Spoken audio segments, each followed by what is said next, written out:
It is May of 1863. For the past 25 months, the United States of America has been embroiled in a bloody, unforgiving civil war. The entire fabric of the nation is unraveling as the violent culmination of the great national debate over man's right of ownership over another continues to rage on. Two halves of the country, divided by the Mason-Dixon line, throw their entire economies and population into their respective war efforts. The war in the Eastern Theater is not going well for the Northern states. Confederate General Robert E. Lee plagues the Federal Army of the Potomac. Former Superintendent of the United States Military Academy at West Point, Lee is considered the finest military mind ever produced in America. Refusing to fight against his beloved home state of Virginia, Lee joined the South originally in an advisory capacity. Lee will take over for a wounded General Joe Johnston on June 1st, 1862, and in the following months will rack up astounding victories despite being outnumbered, outsupplied, and outgunned. Stunning triumphs at 2nd Manassas, Fredericksburg, and now most recently Chancellorsville will elevate Lee's status as a demigod, a general undefeatable.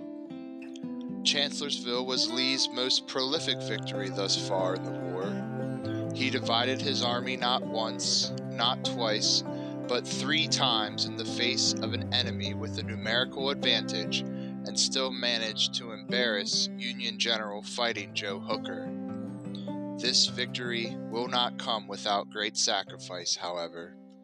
On the evening of May 2nd, still reeling from his successful surprise assault that routed the Union's 11th Corps, General Thomas Stonewall Jackson would be wounded by friendly fire while personally scouting Union positions. He would die several days later from pneumonia.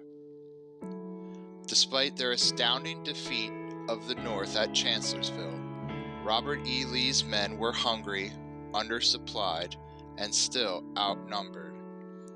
Worse yet for the Confederacy, their struggling nation's final stronghold on the Mississippi River, Vicksburg, was under siege and bound to fall in the near future.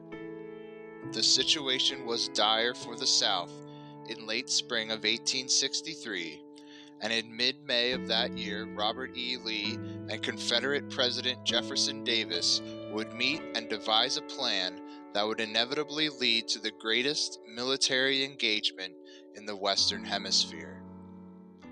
For the North, the war in the East was a sore subject of discussion. Nearly every major engagement had ended in defeat or disaster. First Manassas led to an embarrassing rout, full in view of prolific picnickers who had decided to make a day of watching this sure-to-be short-lived war against the poor farmers of the South.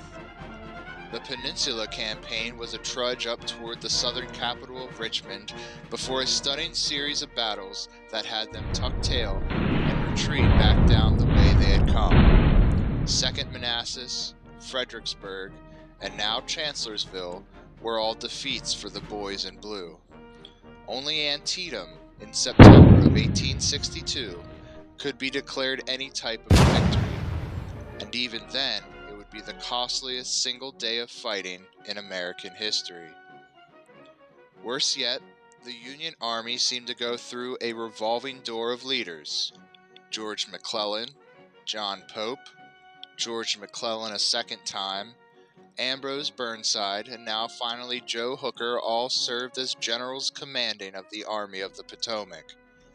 None had satisfied Lincoln's desire for a true fighting general, a military leader that was willing to take the fight to the Confederacy and, more importantly, actively pursue the Army of Northern Virginia. Joe Hooker had, however, shown some promise.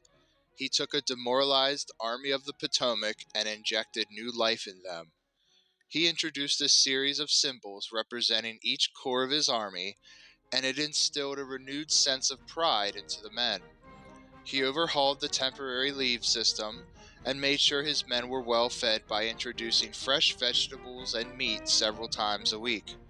Compared to the miserable campaigning in the winter mud under his predecessor, Ambrose Burnside, Hooker seemed like he knew what he was doing. Better yet, at the beginning of the Chancellorsville campaign, Hooker had managed to march all but a single corps of the Union Army, practically undetected by Robert E. Lee, into positions around a tiny Virginia crossroads, named for the family whose home sat at the intersection of several prominent roads.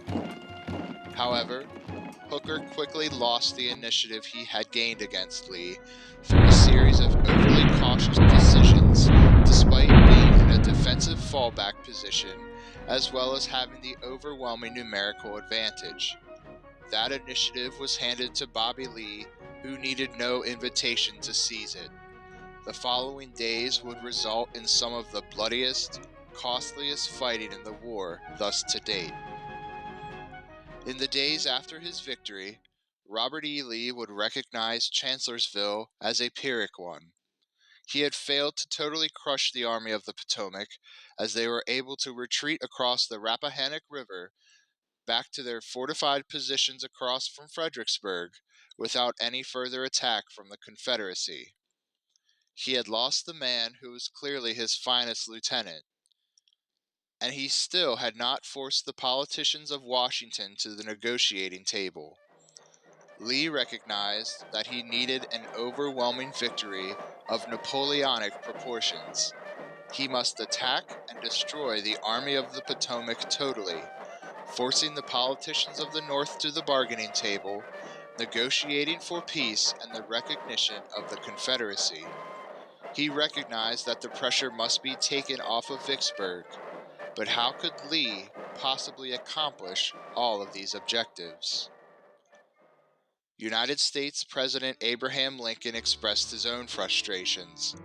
His plan since the war's start had been to target the armies of the South to cripple their ability to wage war and put up an organized defense. Yet still, his commanding generals in the East had their eyes set on seizing Richmond, leading to embarrassing defeat after defeat. The Army of Northern Virginia, not Richmond itself, must be the primary target of the Army of the Potomac, and Lincoln would remind Hooker of that time and time again. Yet still, even after an astounding defeat in the face of an army nearly half his size, Hooker insisted upon marching toward the Confederate capital. In a small office in Richmond, Virginia, Robert E. Lee met with his president and fellow West Pointer, Jefferson Davis. It is not recorded what was said in that office that day in the middle of May, but the subsequent actions of Lee and his venerable Army of Northern Virginia would speak volumes to the conversation that had occurred. Lee would invade the North once more. His men would live off the bountiful lands of Pennsylvania and give the state of Virginia a chance to harvest without the interference of two massive armies. Just the threat of a northern invasion would relieve the battered stronghold of Vicksburg in the west. More importantly to the Confederate cause, a resounding victory on northern soil would surely bring Abraham Lincoln and his Republicans to negotiate a peace and officially recognize the Confederate States of America. And so, in late May of 1863, Robert E. Lee put in place a series of events that would eventually unfold into the largest battle ever to occur on American soil, just outside of a quiet, serene, small Pennsylvania farm town named Gettysburg.